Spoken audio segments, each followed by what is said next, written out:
Hello दोस्तों, this is Arunesh Arya from career path study. इस platform में आपका स्वागत है। कैसे हैं आप सभी? आशा है सभी स्वस्थ होंगे। बहुत दिनों बाद आपके सामने आया हूँ। कई बार लाइफ में कुछ ऐसी ट्रेजेडी हो जाती है जिसको आप नज़रअंदाज नहीं कर पाते, उससे उबरने में आपको समय लगता है। कुछ ऐसा ही परिवार में हो गया था, तो मुझे और परिवार को उबरने में थोड़ा समय लगा। जैसे ही लगा कि हाँ, अब रिकॉर्डिंग कर सकता हूँ, क्लास ले सकता हूँ, तो आपके सामने हूँ। जैसा कि आपसे वादा किया था कि घर बैठे आपको फ्री क्लासेस प्रोवाइड करेंगे, तो उसी श्रृंखला के अंतर्गत मैं आपके सामने हूँ। जनरल स्टडीज़ एक इम्पॉर्टेंट पार्ट है हर कंपटीशन एग्ज़ाम का। CGL, CHSL, CPO, MTS, इसके अलावा स्टेट्स सर्विसेज का, खासकर DSSB की हम बात करें या हरियाणा SSC की बात करें या अदर स्टेट सबऑर्डिनेट सर्विसेज की बात करें, तो सब में इम्पॉर्टेंट पार्ट है। तो 7 पार्ट्स जो GK के हैं, उनमें से सबसे पहला पार्ट इंडियन कॉन्स्टिट्यूशन लेकर आया हूँ। टॉपिक वाइज इसको हम करेंगे, जिसमें सबसे पहला टॉपिक है history of development of constitution in India. Bharat में संवैधानिक विकास का इतिहास, सबसे पहला ये टॉपिक आपके सामने है। बहुत से स्टूडेंट इस टॉपिक में बोरियत महसूस करते हैं क्योंकि इसमें थोड़ा हिस्ट्री का टच है, लेकिन मैं आपसे वादा करता हूँ कि कुछ इस तरीके से आपको ये टॉपिक कवर कराऊंगा जिसमें कि आपका इंटरेस्ट बना रहे और आपको पता भी ना लगे कि कब आप में वो अंडरस्टैंडिंग आ गई जो आप में आनी चाहिए थी। तो let us start Indian constitution, specially history of Indian constitution. Indian constitution के इतिहास की बात करें तो इंडियन कॉन्स्टिट्यूशन का जो इतिहास है वो यूरोपियन कंट्रीज का जो भारत के साथ व्यापार था उससे संबंधित है। यानी प्राचीन इतिहास में हम ये देखते हैं कि भारत की बहुत सी वस्तुएं रोमन एम्पायर में काफ़ी फेमस थी। भारत और रोमन एम्पायर में काफ़ी व्यापार था रोमन साम्राज्य के साथ में, खासकर मौर्योत्तर काल में, मौर्यों के बाद के काल में ऐसी बहुत सी वस्तुएं खुदाई में मिली हैं। खासकर दक्षिण भारत में अरिकमेड़ू जो फेमस जगह है, जहाँ पर खुदाई में बहुत से रोमन सिक्के मिले थे, और उस समय बहुत से अभिलेखों से, बहुत से सिक्कों से ये पता चलता था कि भारत और रोमन एम्पायर के बीच में एक अच्छे व्यापारिक संबंध थे। मध्यकालीन भारत तक आते आते ये व्यापार ज़मीनी लेवल पर सुरक्षित नहीं रहा। इस वजह से पुर्तगालियों ने सबसे पहले भारत को समुद्र के मार्ग से खोजने की कोशिश की, जिसमें सबसे पहला प्रयास 1485 में बार्थोलोम्यो ने किया। नेविगेटर जो एक्सप्लोरर था पुर्तगाली बार्थोलोम्यो 1485 में उत्तरी अटलांटिक महासागर और दक्षिणी अटलांटिक महासागर को क्रॉस करके 1485 में भारत के लिए निकला था। लेकिन अफ्रीका का जो सबसे दक्षिणी बिंदु है केप ऑफ गुड होप, यहाँ तक ही पहुँच पाया और यहाँ से उसको वापस जाना पड़ा। 1492 में कोशिश की क्रिस्टोफर कोलंबस ने, लेकिन क्रिस्टोफर कोलंबस भारत की जगह अमेरिका को खोजने में सफल रहा। वर्ल्ड हिस्ट्री में क्रिस्टोफर कोलंबस के बारे में आपने सुना ही है कि अमेरिका की खोज क्रिस्टोफर कोलंबस ने की थी, और इस दौरान समुद्र के रास्ते भारत को खोजने में सफलता प्राप्त की। 1498 में वास्को डी गामा 1498 में यहाँ से चलकर अटलांटिक महासागर को क्रॉस करके केप ऑफ गुड होप तक पहुँचा। केप ऑफ गुड होप से मेडागास्कर आइलैंड तक पहुँचा। मेडागास्कर से केरल तक पहुँचने में सफल रहा। केरल के कालीकट में पहुँचा। 1498 में भारत के क्षेत्रों से, इन दक्षिणी क्षेत्रों से इसने जगह जगह से वो माल खरीदा जो यूरोप की मंडियों में प्रमुख था, और उस माल को यूरोप की मंडियों में जाकर बेचा। आने और जाने में वास्को डी गामा को जितना भी खर्च हुआ था उससे 60 गुना उसे प्रॉफिट हुआ। यानी वो खर्च निकालने के बाद उसे 60 गुना प्रॉफिट हुआ। इससे उसमें उत्साह बना। 1501 में वास्को डी गामा फिर से भारत में आता है, और भारत में इन दो दौरों के बाद में वास्को डी गामा लगभग पुर्तगाल में प्रमुख हो जाता है व्यापार के लिए। पुर्तगालियों का उत्साह बन जाता है भारत के साथ समुद्री मार्ग से व्यापार करने का। 1501-2 में कोचीन में पहली फैक्ट्री पुर्तगालियों के द्वारा स्थापित होती है। 1500 से लेकर 1600 के बीच में जो 100 वर्ष का जो पीरियड था, उस पीरियड में पुर्तगालियों का एकाधिकार था भारत के साथ व्यापार करने में। लेकिन 1600 तक आते आते पुर्तगालियों के उपनिवेश, इसकी कॉलोनीज अमेरिका में स्थापित हो गई, तो जितना ध्यान पहले भारत के साथ था उसमें थोड़ा कम हो गया। और ऐसे टाइम में यूरोप के अन्य देशों को मौका मिल गया भारत के साथ व्यापार करने का। आने वाले टाइम में डच, अंग्रेज़, स्वीडिश, डैन, फ्रांसीसी, इन सभी यूरोपियन व्यापारियों ने भारत के साथ व्यापार शुरू किया है। लेकिन हमारे लिए यहाँ पर important British east India company है। ब्रिटिश ईस्ट इंडिया कंपनी इस वजह से इम्पोर्टेंट है क्योंकि इसी ने व्यापार के बाद में भारत के साथ व्यापारिक हस्तक्षेप के साथ साथ राजनीतिक हस्तक्षेप की शुरुआत कर ली थी। हम देखते हैं कि ब्रिटिश ईस्ट इंडिया कंपनी की स्थापना 1599 में हुई। 1599 में ब्रिटेन में ईस्ट इंडिया कंपनी की स्थापना हुई और 31 दिसंबर 1600 को, 1600 एडी को क्वीन एलिजाबेथ फर्स्ट जो है वो अधिकार पत्र प्रदान कर देती हैं ब्रिटिश ईस्ट इंडिया कंपनी को। राइट मिल जाते हैं, मोनोपोली प्राप्त हो जाती है कि इंडिया के साथ साथ पूर्वी देश जितने भी हैं, ईस्ट कंट्रीज जो हैं, उन सभी के साथ ब्रिटेन की तरफ से केवल व्यापार करने का अधिकार ब्रिटिश ईस्ट इंडिया कंपनी को रहेगा। आने वाले टाइम में हम ये देख सकते हैं कि 1599 में जो ईस्ट इंडिया कंपनी की स्थापना हुई, 1600 में महारानी एलिजाबेथ ने उसे परमिट प्रदान कर दिया भारत के साथ व्यापार करने का। सबसे पहले 15 साल के लिए परमिट प्राप्त किया, बाद में उसको अनलिमिटेड पीरियड के लिए जो एक्सटेंड कर दिया। उस ईस्ट इंडिया कंपनी को जो भारत में आने वाले टाइम में सूरत में पहली फैक्ट्री स्थापित करती है 1611 में, और उसके बाद में धीरे धीरे जो है भारत के बहुत से क्षेत्रों पर अपना फैक्ट्रियाँ स्थापित करती चली जाती है। अकबर के समय ब्रिटिश ईस्ट इंडिया कंपनी की स्थापना हुई। जहांगीर के समय पहली फैक्ट्री स्थापित की। शाहजहां, औरंगजेब के टाइम तक दक्षिण भारत, बंगाल के हिस्सों तक इसकी फैक्ट्रियाँ स्थापित होती चली गई। 1707 औरंगजेब की मृत्यु के बाद में मुग़ल एम्पायर उतना सेंट्रलाइज नहीं रहा जैसे कि औरंगजेब के टाइम में था। इस वजह से 1707 में जब औरंगजेब की मृत्यु हुई तो मुग़ल साम्राज्य जो है वो बिखरता चला गया। उसे हम बोलते हैं परवर्ती मुग़ल काल। इसको परवर्ती मुग़ल काल इस वजह से कहा जाता है क्योंकि इस दौरान कमज़ोर मुग़ल शासक हुए हैं। Bahadur Shah first, Jahandar Shah, फारुखसियर, Rafi उद्दरजात, Rafi ud-Daula, Mohammad Shah, Ahmad Shah, Alamgir second, Shah Alam second, Akbar second और लास्ट बहादुर शाह जफ़र तक जो है कमज़ोर मुग़ल शासक, जिसे हम बोलते हैं परवर्ती मुग़ल काल।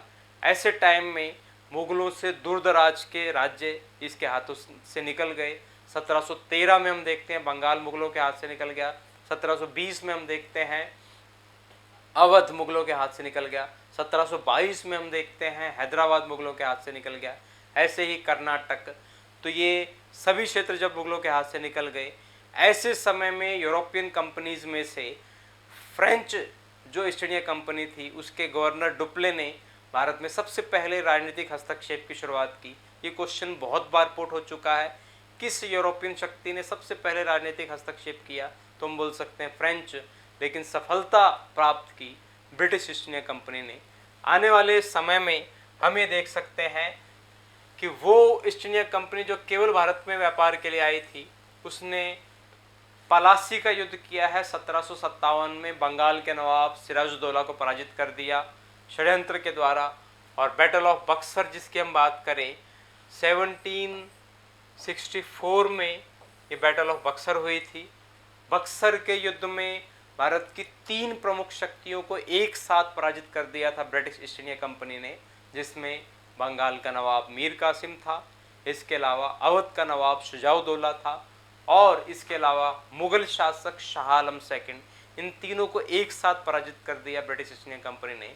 और इन तीनों को एक साथ पराजित करने के बाद में इलाहाबाद की संधि हुई 1765 में, और 1765 के इलाहाबाद की संधि के अंतर्गत शाह आलम सेकंड से ईस्ट इंडिया कंपनी को सिविल और कॉमर्शियल राइट मिल गए थे। सिविल और कॉमर्शियल राइट का मतलब है कि दीवानी अधिकार मिल गए थे ईस्ट इंडिया कंपनी को मुगल शासक शाह आलम सेकंड से। किसके लिए? बंगाल, बिहार, उड़ीसा के लिए। यानी बंगाल, बिहार, उड़ीसा ये तीनों इससे पहले केवल बंगाल के नाम से जाने जाते थे, यानी आजकल का बिहार, आजकल का उड़ीसा पहले बंगाल का ही पार्ट था। और वहाँ जितना भी टैक्स वसूल करने का अधिकार था वो ईस्ट इंडिया कंपनी को 1765 में मिल गया। क्वेश्चन पुट होता है बहुत बार 1765 के इलाहाबाद की संधि के अंतर्गत बंगाल में द्वैध शासन की शुरुआत कब हुई? बंगाल में दोहरे शासन के डायरची सिस्टम की शुरुआत 1765 में हुई। यानी बंगाल, बिहार, उड़ीसा यहाँ से टैक्स वसूल करने का अधिकार ईस्ट इंडिया कंपनी को, लेकिन यहाँ शांति बनाए रखने का अधिकार बंगाल के नवाब के पास में था। यानी पैसा ईस्ट इंडिया कंपनी ले जाएगी, लेकिन बाकी अधिकार जो है, बाकी काम जो है बंगाल के नवाब के रहेंगे। इसको हम बोलते हैं दोहरा शासन, जो बंगाल में 1765 से 1773 तक चला। लेकिन हमारा ये टॉपिक नहीं है। हमारा जो टॉपिक है वो टॉपिक है संवैधानिक विकास। तो यहाँ तक मैं इस बात की चर्चा इस वजह से कर रहा था क्योंकि वो ईस्ट इंडिया कंपनी जो 1600 में अधिकार प्राप्त कर रही है, परमिट प्राप्त कर रही है भारत और पूर्वी देशों के साथ व्यापार करने का, वो कंपनी अब भारत में युद्ध कर रही थी। उसके कर्मचारी युद्ध करने के बाद विजित क्षेत्रों में लूट खसोट कर रहे थे। यहाँ से जेबें भरकर इंग्लैंड जाते वापस वहाँ ऐशो आराम की ज़िंदगी जी रहे थे। 3 प्रमुख युद्ध उन्होंने इस दौरान किए थे, यानी पलासी का युद्ध, बक्सर का युद्ध। इस दौरान 1767 में प्रथम आंगल मैसूर युद्ध हुआ, फर्स्ट एंग्लो मैसूर वॉर हुआ, हैदर अली के साथ युद्ध हुआ। हालांकि हैदर अली ने फर्स्ट एंग्लो मैसूर वॉर में बुरी तरीके से ईस्ट इंडिया कंपनी को पराजित किया, लेकिन यहाँ इसका होना ये आपको दिखाएगा कि वो कंपनी जो व्यापार के लिए आई थी वो यहाँ पर युद्ध कर रही थी। और इस वजह से जब इसके एम्प्लॉयज़ इंग्लैंड जाकर ऐशो आराम की ज़िंदगी जी रहे थे, ऐसे समय में ब्रिटिश संसद में ये आवाज़ उठना शुरू हुई कि जिस कंपनी को भारत में व्यापार के लिए भेजा था, पूर्वी देशों में व्यापार के साथ के लिए भेजा था, उस कंपनी ने वहाँ पर राजनीतिक हस्तक्षेप शुरू किया है, वहाँ से लूट खसोट की है, वहाँ के प्रशासन पर दखल किया है। और क्यों ना इस कंपनी को ख़त्म कर दिया जाए। इसकी जांच के लिए नॉर्थ फॉक्स की अध्यक्षता में एक सीक्रेट कमेटी का गठन 1773 में हुआ। वो कमेटी ने अपनी रिपोर्ट ब्रिटिश पार्लियामेंट में दी।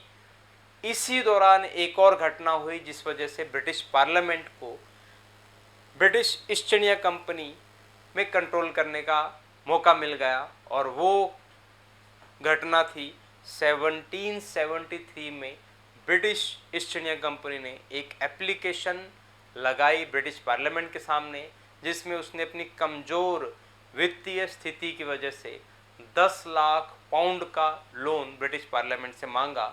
और इस वजह से ब्रिटिश पार्लियामेंट को मौका मिल गया कंपनी पर कंट्रोल करने का। और उसी कंट्रोल के अंतर्गत सबसे पहला एक्ट 1773 में ब्रिटिश पार्लियामेंट से भारत में आता है, जिसे हम बोलते हैं रेगुलेटिंग एक्ट 1773।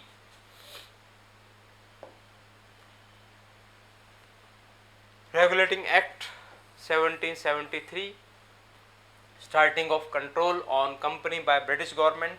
ब्रिटिश गवर्नमेंट के द्वारा जो control British east India company के ऊपर किया गया, शुरू किया गया, उसका सबसे पहली शुरुआत रेगुलेटिंग एक्ट के अंतर्गत होती है। ब्रिटिश पार्लियामेंट से भारत में आने वाला पहला एक्ट रेगुलेटिंग एक्ट था। क्यों आया था?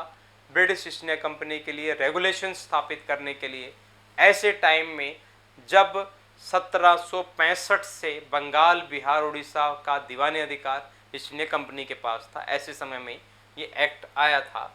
और हम इंडिया के इस मैप में देख सकते हैं कि इस मैप के अंतर्गत आपको दिख जाएगा कि बॉम्बे, मद्रास और बंगाल के हिस्सों पर ईस्ट इंडिया कंपनी के व्यापारिक केंद्र थे। बंगाल, बिहार, उड़ीसा पर इसका दीवानी अधिकार था ऐसे टाइम में। और ऐसे टाइम में रेगुलेटिंग एक्ट आया जब बंगाल का गवर्नर था वॉरेन हेस्टिंग्स। रेगुलेटिंग एक्ट के जो मेन प्रोविजंस है उसके ऊपर नज़र मार लीजिए। रेगुलेटिंग एक्ट 1773 में आया था। और इस एक्ट के अंतर्गत बंगाल के गवर्नर को गवर्नर जनरल बना दिया गया था। इस वजह से यहाँ पर क्वेश्चन पुट होता है कि बंगाल का पहला गवर्नर जनरल कौन था, तो हम बोल सकते हैं वॉरेन हेस्टिंग्स। बंगाल का सबसे पहला गवर्नर जनरल वॉरेन हेस्टिंग्स था। 1773 के रेगुलेटिंग एक्ट के अंतर्गत उसे बंगाल का गवर्नर जनरल बनाया गया था। 20 वर्ष के लिए ईस्ट इंडिया कंपनी को भारत के साथ और पूर्वी देशों के साथ व्यापार करने की अनुमति मिल गई थी ईस्ट इंडिया कंपनी को। यानी 1773 में जो रेगुलेटिंग एक्ट आया, उस एक्ट के अंतर्गत ये व्यवस्था थी कि अगले 20 साल के लिए ईस्ट इंडिया कंपनी को भारत और पूर्वी देशों के साथ व्यापार करने की अनुमति दी जाती है। लेकिन अब तक बंगाल, बिहार, उड़ीसा में ईस्ट इंडिया कंपनी के दीवानी अधिकार थे। इस वजह से ब्रिटिश पार्लियामेंट ने 1773 के रेगुलेटिंग एक्ट के अंतर्गत बंगाल, बिहार, उड़ीसा पर ईस्ट इंडिया कंपनी का अधिकार मान लिया। यानी पूरा का पूरा वहाँ का एडमिनिस्ट्रेशन वही देखे। इस वजह से हम देखते हैं कि जो 1765 में बक्सर के युद्ध के बाद में इलाहाबाद की संधि हुई थी और जिसके अंतर्गत दोहरा शासन शुरू हुआ था बंगाल में कि नवाब वहाँ पर शांति स्थापित करेगा, टैक्स जो है ईस्ट इंडिया कंपनी वसूलेगी, वो सिस्टम खत्म हो गया। 1773 के रेगुलेटिंग एक्ट के अंतर्गत परमिशन मिल गई ईस्ट इंडिया कंपनी को पार्लियामेंट से कि बंगाल, बिहार, उड़ीसा इस पर डायरेक्ट अधिकार जो है ईस्ट इंडिया कंपनी करेगी, वहाँ के एडमिनिस्ट्रेशन को देखेगी। इसके अलावा 1773 के रेगुलेटिंग एक्ट के अंतर्गत बॉम्बे, मद्रास के जो गवर्नर थे उसे बंगाल के गवर्नर जनरल के अधीन कर दिया गया। यानी 1773 के एक्ट से पहले कलकत्ता में गवर्नर होता था, बॉम्बे में गवर्नर होता था, मद्रास में गवर्नर होता था, इन तीनों हिस्सों में गवर्नर होता था। लेकिन अब बंगाल के गवर्नर को जब गवर्नर जनरल बना दिया गया, यानी गवर्नरों का गवर्नर बना दिया गया, तो बॉम्बे और मद्रास के गवर्नर जो है वो उसके अंडर रहकर काम करेंगे। ये व्यवस्था इसके अंतर्गत की गई थी। और गवर्नर जनरल जो बंगाल का था, जो पहला गवर्नर जनरल था वॉरेन हेस्टिंग, उसके लिए एक एग्जीक्यूटिव काउंसिल बनाई गई जिसे हम बोल सकते हैं executive council of governor general. यानी एक कार्यकारी परिषद बनाई गई बंगाल के गवर्नर जनरल की, और उस कार्यकारी परिषद में टोटल 4 मेंबर बनाए गए थे। और वो 4 मेंबर थे lieutenant general John Clavering, George Monson, Barwell और फिलिप फ्रांसिस। ये शुरुआती 4 मेंबर थे गवर्नर जनरल के एग्जीक्यूटिव काउंसिल के। और हमारे लिए कोई खास इंपॉर्टेंट नहीं है, इसमें से क्वेश्चन बहुत कम बनता है। कई बार क्वेश्चन बनता भी है तो यूपीएससी में इससे रिलेटेड क्वेश्चन बन जाता है। यहाँ आपको सिर्फ इतना ध्यान रखना है कि 1773 के एक्ट के अंतर्गत, रेगुलेटिंग एक्ट के अंतर्गत गवर्नर जनरल बनाया गया बंगाल का, गवर्नर की जगह गवर्नर जनरल बनाया गया। और वो काम कैसे करेगा, किसकी सहायता से करेगा, इसके लिए उसकी एक काउंसिल बनाई गई, एक एग्जीक्यूटिव काउंसिल बनाई गई जिसमें टोटल 4 मेंबर की व्यवस्था की गई। Lieutenant general John Clavering, George Monson, Barwell, Philip Francis इसके 4 मेंबर थे।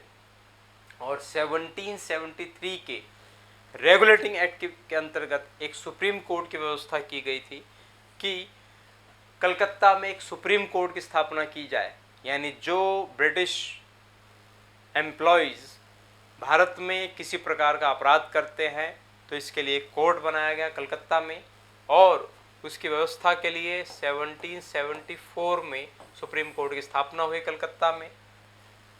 रेगुलेटिंग एक्ट 1773 के अंतर्गत 1774 में अगले ही साल कलकत्ता में एक सुप्रीम कोर्ट की स्थापना हुई थी।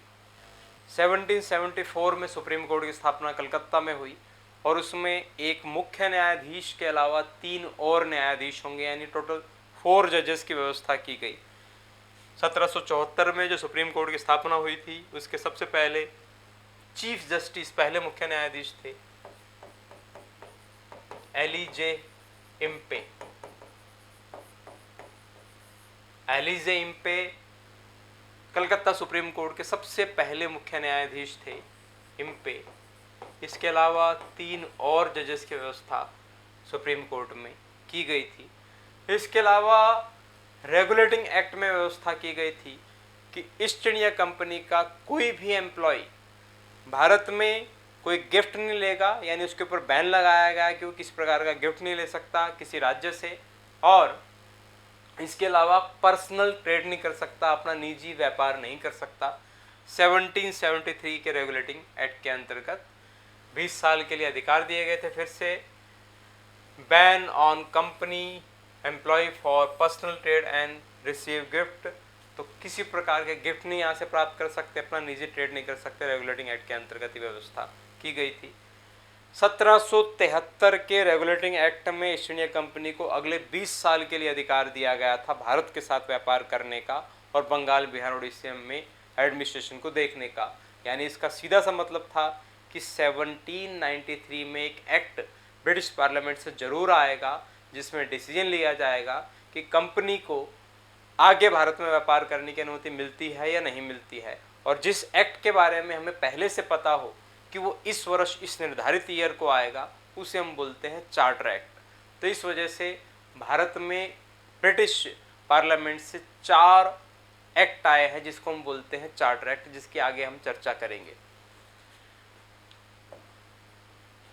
चार्टर एक्ट इसकी हम बाद में चर्चा करेंगे, हालांकि आप इसकी डेट्स देख सकते हो 1793, 1813, 1833 और 1853। Total 4 charter act British parliament से भारत में आए थे, यानी ऐसे एक्ट जिसके बारे में पहले से पूर्व निर्धारण हो कि इस वर्ष वो पार्लियामेंट में लाए जाएंगे, उसे हम बोल रहे हैं चार्टर एक्ट। तो इन चारों के बारे में पहले से फिक्स था कि ये इस साल ब्रिटिश पार्लियामेंट से आएंगे, इसको हम आगे कंटिन्यू करेंगे। लेकिन इन चार्टर एक्ट के अलावा बीच में एक्ट ऑफ 1781 आया, 1781 का एक्ट आया लॉर्ड होस्टिंग्स के टाइम में। हर एक्ट के साथ मैं आपको गवर्नर जनरल या वाइसराय होगा उनका नाम बताऊंगा, क्योंकि क्वेश्चन बहुत बार पुट हो जाता है रेगुलेटिंग एक्ट के टाइम में बंगाल का गवर्नर या गवर्नर जनरल कौन था, या 1781 के एक्ट के टाइम में कौन गवर्नर जनरल था, या 1784 के एक्ट के अंतर्गत कौन गवर्नर जनरल था। तो इन सभी के बारे में आपको पता होना चाहिए। तो 1781-84 के टाइम में लॉर्ड होस्टिंग्स गवर्नर थे, गवर्नर जनरल थे बंगाल के।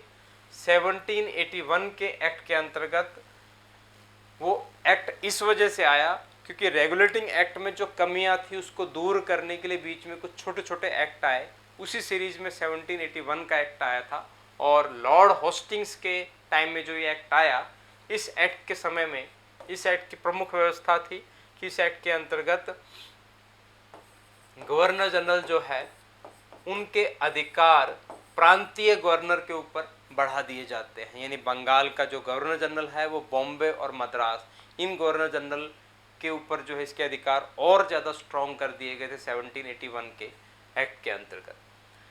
फिर से आगे आ जाते हैं हम पिट्स इंडिया एक्ट 1784। ये हमारे लिए इम्पोर्टेंट है लॉर्ड होस्टिंग्स के टाइम में, और ये इस वजह से इम्पोर्टेंट है कि इसमें बहुत सी ऐसी व्यवस्था की गई जो हमारे लिए काफ़ी इम्पोर्टेंट है।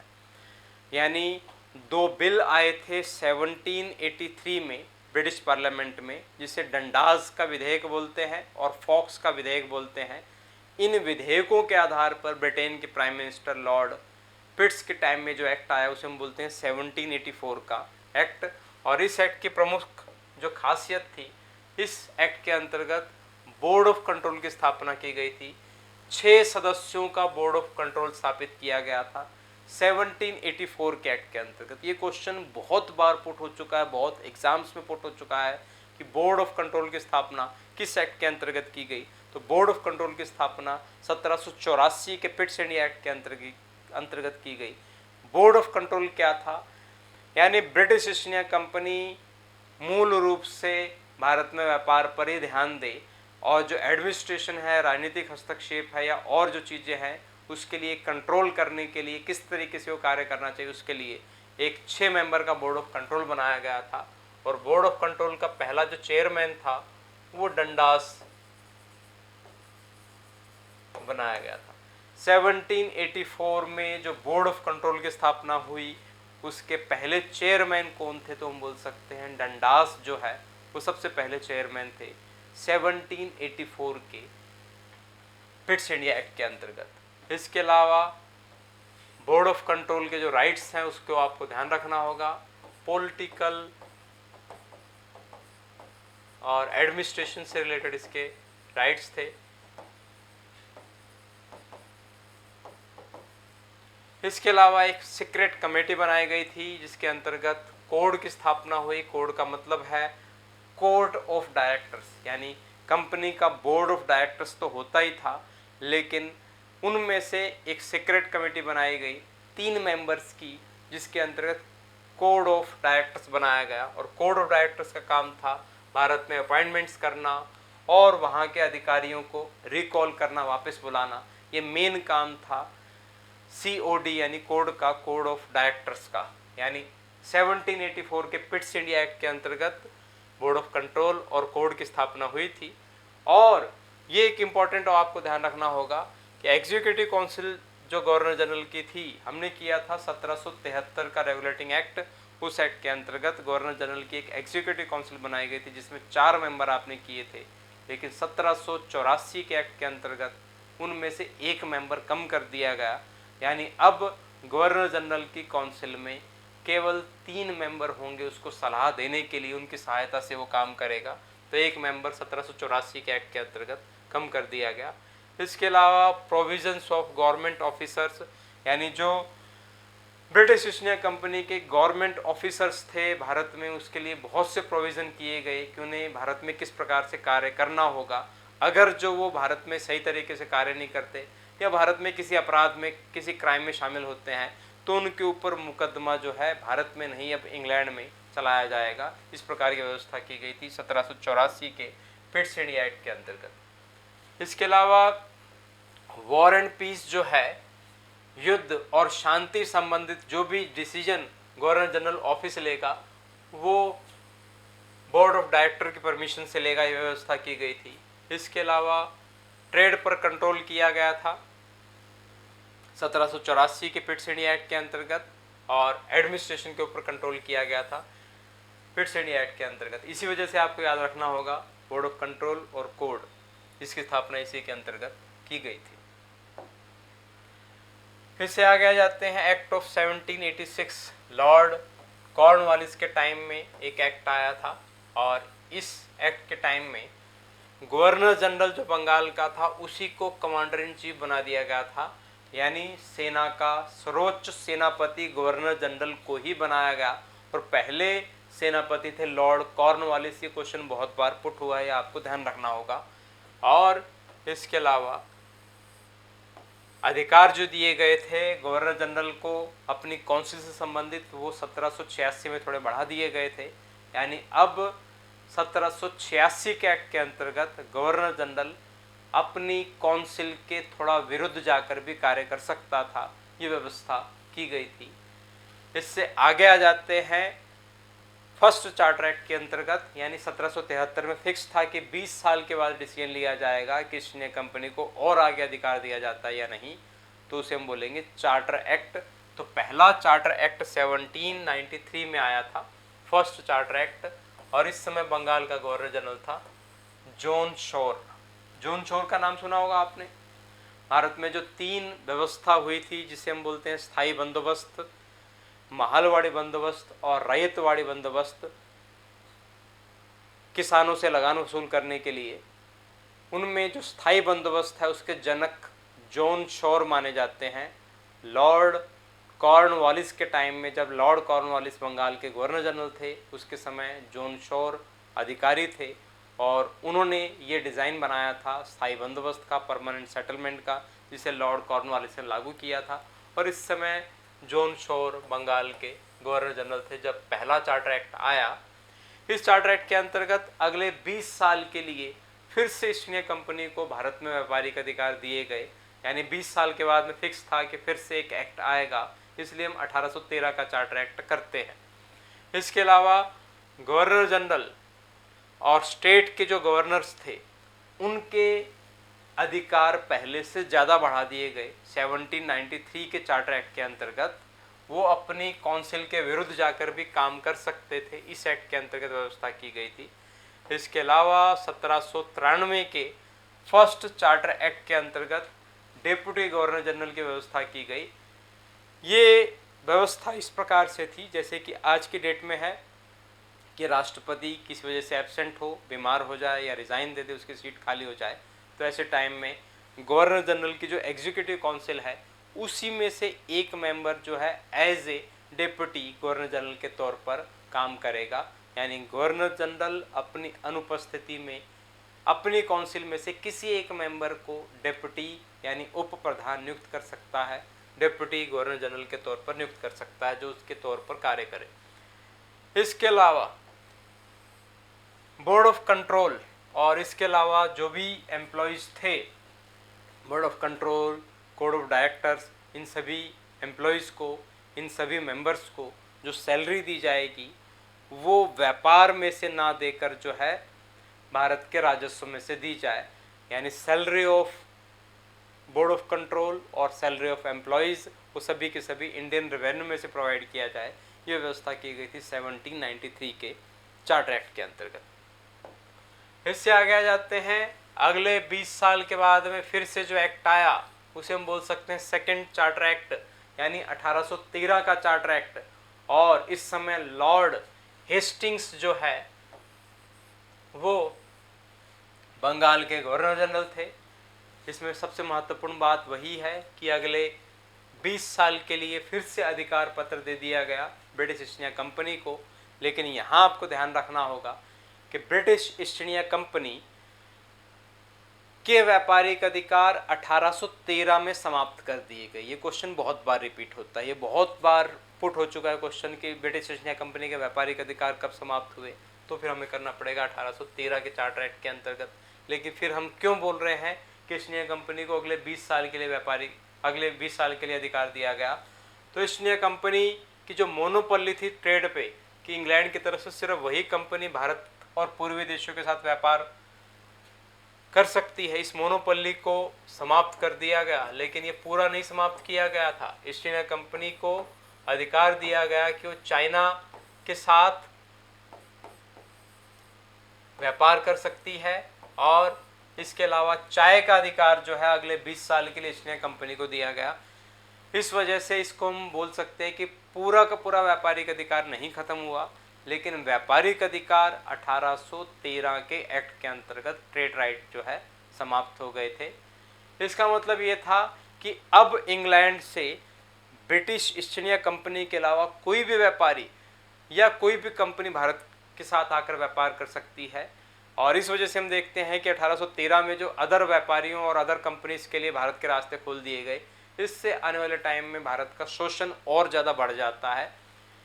1813 के चार्टर एक्ट के अंतर्गत इंडियन मार्केट जो है ईस्ट इंडिया कंपनी के अलावा इंग्लैंड के अदर व्यापारियों और कंपनियों के लिए खोल दी गई। इससे भारत का एक्सप्लॉयटेशन बढ़ा, भारत का शोषण बढ़ा।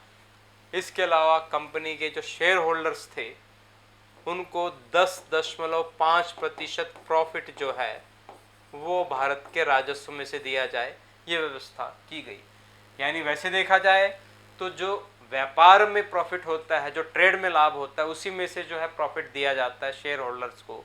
लेकिन 1813 के एक्ट में व्यवस्था की गई कि जो भारत में एडमिनिस्ट्रेशन के अंतर्गत रेवेन्यू प्राप्त होगा ब्रिटिश ईस्ट इंडिया कंपनी को, उसमें से 10.5% जो है शेयर होल्डर्स को इसमें से दिया जाए, ये व्यवस्था की गई थी।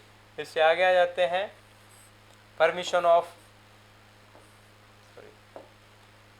Of education and literature.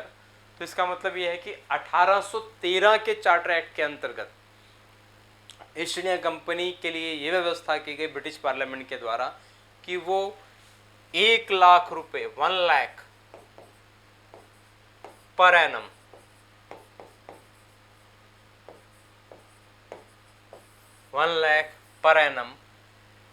British east India company अपने रेवेन्यू में से भारत में शिक्षा और साहित्य के विकास के लिए खर्च करेगी। पहली बार भारतीयों की थोड़ी जो सोच बनी थी कि भारतीय लोगों में शिक्षा का विकास, भारतीय लोगों में साहित्य के विकास, ये करने के लिए British east India company Bharat में 1 लाख रुपए साल का खर्च करे। 1813 का जो चार्टर एक्ट है, इस एक्ट के अंतर्गत ईसाई मिशनरीज को भारत में धर्म प्रचार करने का अधिकार मिल गया था, ये आपको ध्यान रखना होगा 1813 के चार्टर एक्ट के अंतर्गत। इससे आगे आ जाते हैं अगले 20 साल के बाद में जो एक्ट आया उसे हम बोलते हैं चार्टर एक्ट 1833। 1833 में जो चार्टर एक्ट आया उस समय बंगाल के जो गवर्नर जनरल थे वो थे Lord William Bentinck. Lord William Bentinck काफ़ी फेमस गवर्नर जनरल हैं, उनके टाइम में बहुत से भारत में सुधार भी हुए हैं। 1833 का जो चार्टर एक्ट है वो ब्रिटिश पार्लियामेंट से भारत में आने वाला तीसरा चार्टर एक्ट है, यानी 1793, 1813 और 1833 तीसरा चार्टर एक्ट है। और इस चार्टर एक्ट के अंतर्गत ईस्ट इंडिया कंपनी को के ट्रेड राइट जो है ये पूरे के पूरे समाप्त कर दिए गए थे। Complete ban, east India company के ट्रेड राइट कंप्लीट एबॉलिश कर दिए गए ब्रिटिश पार्लियामेंट के द्वारा। अब इसका काम इस केवल भारत में एडमिनिस्ट्रेशन को देखना ही रहा, यानी अगले 20 साल के लिए ब्रिटिश ईस्ट इंडिया कंपनी को भारत में केवल और केवल प्रशासन को देखने का अधिकार दिया गया। इसको जो चाय का अधिकार था और चाइना के साथ जो व्यापार करने का अधिकार था वो पूरा का पूरा 1833 में समाप्त कर दिया गया। ईस्ट इंडिया कंपनी के पूर्ण व्यापारिक अधिकार कब समाप्त किए गए? 1833 के एक्ट के अंतर्गत। ईस्ट इंडिया कंपनी के व्यापारिक अधिकार कब समाप्त किए गए? तो 1813 के एक्ट के अंतर्गत। ये क्वेश्चन में कन्फ्यूजन रहती है। सेंट्रलाइजेशन ऑफ एडमिनिस्ट्रेशन, केंद्रीयकृत किया गया भारत के प्रशासन को। इसके लिए बंगाल के गवर्नर जनरल को पूरे भारत का गवर्नर जनरल बना दिया गया था। हालांकि बंगाल का गवर्नर जनरल पूरे भारत के एडमिनिस्ट्रेशन को उस समय देख रहा था, लेकिन ऑफिशियल तौर पर, औपचारिक तौर पर ब्रिटिश पार्लियामेंट ने 1833 के चार्टर एक्ट के अंतर्गत बंगाल के गवर्नर जनरल को पूरे भारत का गवर्नर जनरल बना दिया गया। इस वजह से हम बोल सकते हैं पूरे भारत का पहला गवर्नर जनरल कौन था? लॉर्ड विलियम बेंटिंग पूरे भारत का पहला गवर्नर जनरल था। बंगाल का पहला governor general Warren Hastings, Bharat का पहला गवर्नर जनरल विलियम बेंटिंग। और हमने किया था कि 1773 के रेगुलेटिंग एक्ट के अंतर्गत एग्जीक्यूटिव काउंसिल जो गवर्नर जनरल की बनाई गई थी उसमें 4 मेंबर थे। पिट्स इंडिया एक्ट में 1 मेंबर कम कर दिया गया, यानी 3 हो गए। और अब 1833 के चार्टर एक्ट के अंतर्गत 3+1 = 4, यानी गवर्नर जनरल की एग्जीक्यूटिव काउंसिल में जो 3 मेंबर थे उसमें एक और मेंबर जोड़ दिया गया। इसको 3+1 इस वजह से लिख रहा हूँ कि उसको वोट डालने का अधिकार नहीं था, केवल सलाह देने का अधिकार था। यानी जब एडमिनिस्ट्रेशन को सेंट्रलाइज कर दिया गया 1833 के एक्ट के अंतर्गत, तो एक लॉ एक्सपर्ट मेंबर की जरूरत थी, एक विधि विशेषज्ञ सदस्य की जरूरत थी। तो लॉर्ड मैकाले के तौर पर पहला विधि विशेषज्ञ सदस्य गवर्नर जनरल की कार्यकारी परिषद में भेजा गया था। तो पहला विधि विशेषज्ञ सदस्य जो है 1833 के एक्ट के अंतर्गत स्थापित किया गया था।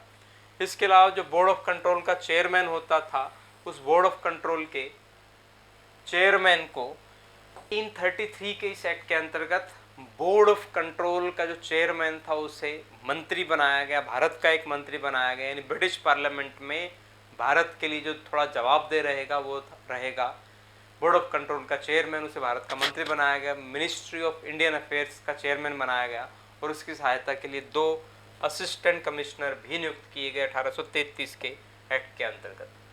इसके अलावा classification of Indian law and structure, यानी भारत के विधि और उसकी संरचना का वर्गीकरण करने के लिए 1833 में हमने अभी किया है कि एक विधि विशेषज्ञ सदस्य का आगमन हुआ। और पहला लॉ एक्सपर्ट मेंबर कौन था? तो हम बोल सकते हैं लॉर्ड मैकॉले। लॉर्ड मैकॉले का नाम आपने सुना होगा, उसके बहुत से स्टेटमेंट फेमस है। लॉर्ड मैकाले का मानना था कि हम जो पैसा शिक्षा के लिए भारत में खर्च करें वो क्यों ना केवल अंग्रेजी शिक्षा के लिए खर्च करें, जिससे कि भारत में हमें पढ़े लिखे सस्ते क्लर्क मिल जाएंगे। इस टाइप का स्टेटमेंट लॉर्ड मैकाले ने दिया था। 1835 में हम पढ़ते हैं कि अंग्रेजी शिक्षा को लागू कर दिया गया। यानी इसका मतलब ये था कि जो पैसा ईस्ट इंडिया कंपनी भारत में शिक्षा के लिए खर्च करे वो केवल इंग्लिश एजुकेशन के लिए खर्च करे। इस प्रकार की व्यवस्था 1835 में की गई थी और उसके समर्थक कौन थे? वो थे लॉर्ड मैकाले, जो 1833 के चार्टर एक्ट के अंतर्गत फर्स्ट लॉ एक्सपर्ट मेंबर के तौर पर गवर्नर जनरल की काउंसिल में शामिल हुए थे। ये फोर्थ मेंबर थे, इसको वोट डालने का अधिकार नहीं था, लेकिन गवर्नर जनरल को कानून बनाने में सहायता करने का अधिकार था। इसके अलावा 1833 के एक्ट के अंतर्गत धर्म, जाति, रंग और जन्म स्थान के आधार पर कोई पद में भेदभाव नहीं किया जाएगा, इस प्रकार की व्यवस्था की गई थी। ये जो भारत में नियुक्तियां होती थी अधिकारियों की, ब्रिटिश अधिकारियों की, उनमें किसी प्रकार का भेदभाव धर्म के आधार पर, जाति के आधार पर, रंग के आधार पर या जन्म स्थान के आधार पर नहीं किया जाएगा। ये व्यवस्था की गई थी 1833 के चार्टर एक्ट के अंतर्गत। ICS का आपने नाम सुना होगा, Indian civil services. Indian civil services, इसकी फाउंडेशन जो है 1833 के एक्ट में की गई थी। लेकिन आपको ये ध्यान रखना होगा कि किसी टाइप का एग्ज़ाम इसमें नहीं था, इस टाइप के एग्ज़ाम की प्रोविज़न नहीं थी। केवल नामांकन, नॉमिनेशन के आधार पर भारत में ICS ऑफिसर्स की नियुक्ति की जाएगी कंपनी के द्वारा। ये व्यवस्था 1833 के एक्ट के अंतर्गत की गई थी। ये इम्पॉर्टेंट है हमारे लिए। इससे आगे आ जाते हैं लास्ट चार्टर एक्ट 1853 में, क्योंकि 1833 के थर्ड चार्टर एक्ट में अगले 20 साल के लिए कंपनी को प्रशासनिक अधिकार दिए गए थे। इस वजह से 20 साल के बाद में ये एक्ट आया और ये लास्ट चार्टर एक्ट था भारत में आने वाला, क्योंकि ब्रिटिश पार्लियामेंट जो है उसने 1853 के चार्टर एक्ट के अंतर्गत कंपनी को किसी फिक्स टाइम के लिए अधिकार नहीं दिया, यानी कंपनी को कभी भी समाप्त किया जा सकता है, ऐसी व्यवस्था साफ हो गई थी 1853 के एक्ट के अंतर्गत। इसलिए ये लास्ट चार्टर एक्ट है। लॉर्ड डलहौजी के टाइम में ये एक्ट भारत में आया था, चार्टर एक्ट 1853। और इस एक्ट के अंतर्गत आपको ये देखना होगा, इस एक्ट के अंतर्गत अनलिमिटेड पीरियड के लिए कंपनी को अधिकार दिए गए, अनिश्चित काल के लिए कंपनी को भारत में अधिकार दिए गए। व्यापारिक अधिकार पहले समाप्त हो चुके थे, लेकिन भारत में शासन करने का अधिकार, प्रशासन को संभालने का अधिकार, वो 1853 के चार्टर एक्ट के अंतर्गत अनिश्चित काल के लिए दिए गए थे। यानी जब तक पार्लियामेंट आने वाले टाइम में कोई प्रोविज़न नहीं करती, कोई एक्ट नहीं लाती, तब तक कंपनी भारत में शासन करती रहेगी। ये व्यवस्था की गई थी 1853 के एक्ट के अंतर्गत। और इस एक्ट के अंतर्गत व्यवस्था की गई कि अब गवर्नर जनरल की काउंसिल जो है, उस काउंसिल में 12 सदस्य होंगे। 12 सदस्यों की व्यवस्था की गई थी 1853 के चार्टर एक्ट के अंतर्गत, क्योंकि इस एक्ट के अंतर्गत एक तो खुद गवर्नर जनरल हो गया, एक कमांडर इन चीफ,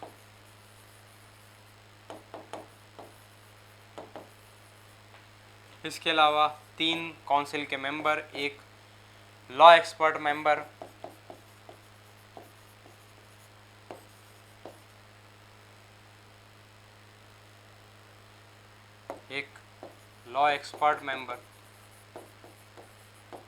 और 6 अदर मेंबर। टोटल 12 सदस्यों की व्यवस्था गवर्नर जनरल की काउंसिल में गवर्नर जनरल के समेत की गई। एक खुद गवर्नर जनरल, दूसरा जो है सेना का अध्यक्ष, commander in chief, 3 member governor general के, एक विधि विशेषज्ञ सदस्य जैसे कि 1833 के एक्ट में लॉर्ड मैकाले था, और 6 अन्य सदस्य होंगे। यानी टोटल 12 सदस्यों की व्यवस्था की गई गवर्नर जनरल की काउंसिल में 1853 के चार्टर एक्ट के अंतर्गत। इसके अलावा 1853 के चार्टर एक्ट के अंतर्गत व्यवस्था की गई थी कि गवर्नर जनरल के लिए एक हेल्प के लिए एक लेजिस्लेटिव काउंसिल की व्यवस्था की गई, एक विधान परिषद की व्यवस्था की गई। विधान परिषद ये नाम भारत में संवैधानिक व्यवस्था में पहली बार 1853 के चार्टर एक्ट में लिया गया था। इससे पहले केवल गवर्नर जनरल की कार्यकारी परिषद होती थी, अब विधायी परिषद की व्यवस्था 1853 के चार्टर एक्ट के अंतर्गत की गई थी। इससे आगे हम ये देख सकते हैं कि 1853 के चार्टर एक्ट के अंतर्गत ICS के ऊपर हम चर्चा कर सकते हैं। हमने इंडियन सिविल सर्विस इसका नाम जो है 1833 के चार्टर एक्ट के अंतर्गत देखा था, लेकिन उसमें सिर्फ नॉमिनेशन की व्यवस्था थी। लेकिन एक ओपन कंपटीशन के अंतर्गत भारत में आईसीएस ऑफिसर्स की नियुक्ति होगी, भारतीय लोक सेवाओं की नियुक्ति हो गई। ओपन कंपटीशन के अंतर्गत, एग्जाम के अंतर्गत ये व्यवस्था 1853 के चार्टर एक्ट के अंतर्गत हुई थी। नॉमिनेशन के आधार पर 1833 के अंतर्गत और ओपन कंपटीशन के अंतर्गत 1853 के अंतर्गत यह व्यवस्था हुई थी।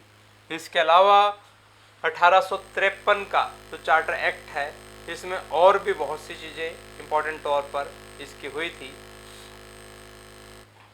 बोर्ड के जो डायरेक्टर थे उनकी संख्या 24 से कम करके 18 कर दी गई थी, यानी कंपनी में जो डायरेक्टर्स थे उनकी संख्या 24 से घटाकर 18 कर दी गई थी इस एक्ट के अंतर्गत। इस एक्ट की लैंग्वेज से ये साफ बात स्पष्ट थी कि अब जो है कंपनी ज़्यादा समय तक भारत में नहीं रहेगी, जल्द ही ब्रिटिश पार्लियामेंट अपने अधीन भारत के शासन को ले लेगी। 1853 के चार्टर एक्ट के लैंग्वेज से ये बात स्पष्ट हो चुकी थी। आने वाले टाइम में हम देखते हैं 1857 की क्रांति हुई, जिसकी वजह से यानी जो 1853 का जो एक्ट था उसमें पूरा का पूरा एडमिनिस्ट्रेशन सेंट्रलाइज था और उसके लैंग्वेज से ये साफ था कि अब जो है British east India company Bharat में ज़्यादा समय तक नहीं रहेगी। इस वजह से हम देखते हैं कि लॉर्ड डलहौजी ने डॉक्ट्रिन ऑफ लैप्स को अपनाया, बहुत से भारतीय राज्यों पर अधिकार किया, जिसके परिणाम स्वरूप बहुत से रियासतों ने मिलकर जो है 1857 की क्रांति को अंजाम दिया। हम देखते हैं कि मार्च से शुरू होकर 1857 के लास्ट तक बहुत सी रियासतों ने क्रांति में भाग लिया। मंगल पांडे से शुरू होकर मेरठ में शुरुआत हुई, फिर उसके बाद में लगातार झांसी, ग्वालियर, इन सभी क्षेत्रों पर क्रांति फैलती चली गई। लॉर्ड कैनिंग के टाइम में 1857 की क्रांति हुई और लॉर्ड कैनिंग ने सफलतापूर्वक 1857 की क्रांति को दबाया। उसी के परिणाम स्वरूप अगले वर्ष 1858 में एक्ट आया, जिसे हम बोलते हैं भारत शासन अधिनियम 1858। यहाँ से जो संवैधानिक विकास से संबंधित एक्ट जो हम करेंगे वो सभी के सभी जो है ब्रिटिश पार्लियामेंट के शासन के अधीन आते हैं।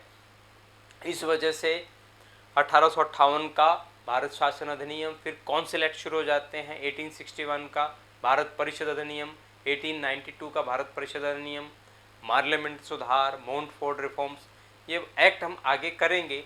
लेकिन अब तक जो हमने किया है 1853 तक, वो सभी के सभी